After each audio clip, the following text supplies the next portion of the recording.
ဒါကတော့ငွေဝင်ကျန်းတဲ့အိန္ဒိယနိုင်ငံရဲ့ကဏ္ဍပြောင်းမွေးမြူရေးစနစ်ပါသူတို့ကအရင်ဆုံးကျဲပြောထားတဲ့ရေပြင် area ကြီးကိုရှာဖွေလိုက်ပါတယ်ပြီးရင်ကဏ္ဍနေမွေးမြူဖို့အတွက်ဒီမှာမြင်နေရတယ်လို့မျိုးအပေါင်းငယ်လေးတွေအများကြီးပါတဲ့တစ်တာကိုအစင်လိုက်လေးနေရာချထားလိုက်ပါတယ်ဘာလို့လဲဆိုတော့ကဏ္ဍတစ်ကောင်ချင်းစီကိုအခုလိုတစ်တာအပေါက်တစ်ခုချင်းစီနဲ့ထည့်ပြီးတော့မှမွေးမြူမှာဖြစ်လို့ပါ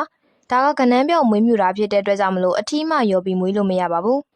အမကအထီးတွေကိုအစာဖြစ်နဲ့ပြန်ပြီးတော့မှအစားသုံးပြတတ်တာမို့လို့ပါဒါကြောင့်မလို့အဲ့လိုမျိုးလေးတစ်ကောင်ချင်းစီတည်တံ့ခွဲပြီးတော့မွေးမြူလိုက်ရတာပါလာနေငယ်စားတဲ့အခါမှာတော့အဲ့ဒီကဏ္ဍတွေကလည်းအကောင်ထောထောကျဉ်းဖြစ်လာပါပြီ။ပြီးရင်အဓိကအရေးကြီးဆုံးချက်ကတော့သူတို့ကပထမတစ်ခါအချင်းကိုလဲတော့မှာပါ။45ရက်တစ်ခါရက်80တစ်ခါအဲ့ဒီကဏ္ဍပြော်တွေကအရေးကုန်လဲတဲ့ကြပါတယ်။လဲပြီးပြီဆိုတာနဲ့တပြိုင်နက်တစ်တာတွေကနေမြ мян ဆုံးပြန်လဲထုတ်ယူရပါတယ်။ဘာလို့လဲဆိုတော့သူတို့ရဲ့အခွန်လေးတွေကလဲပြီးပြီချင်းမှပဲပျော့လေးဖြစ်နေတာပါ။ရှင်းနိုင်ကြသွားတဲ့အခါဒါမှမဟုတ်ရေချိုရင်ငန်းတွေကိုထည့်ဆင်လိုက်တဲ့အခါမှာအခွန်ကချက်စင်ကမှပြန်လဲပြီးတော့မာသွားတတ်ပါတယ်။ဒါကြောင့်မလို့အမြဲဆုံးခုလို plastic အိတ်တွေကိုထည့်ပြီးမှရောင်းချတာမျိုးလဲလုပ်တယ်လို့ဟင်းချက်ရမှာအသုံးဝင်စေဖို့အတွက်တက်ဖြတ်ပြီးမှရောင်းတာမျိုးလဲရှိပါတယ်အဓိကနီလန်ကတော့သူတို့တွေကိုတခါတည်းအများကြီးစုပုံပြီးမှမွေးမြူတာမျိုးလုံးဝမလုပ်ဖ ೇನೆ တကောင်ချင်းစီတတိတတန်မွေးမြူရတာပါပဲပရိသတ်တို့ရောတက်ကောဘလို့များထင်မိစားပါသလဲနော်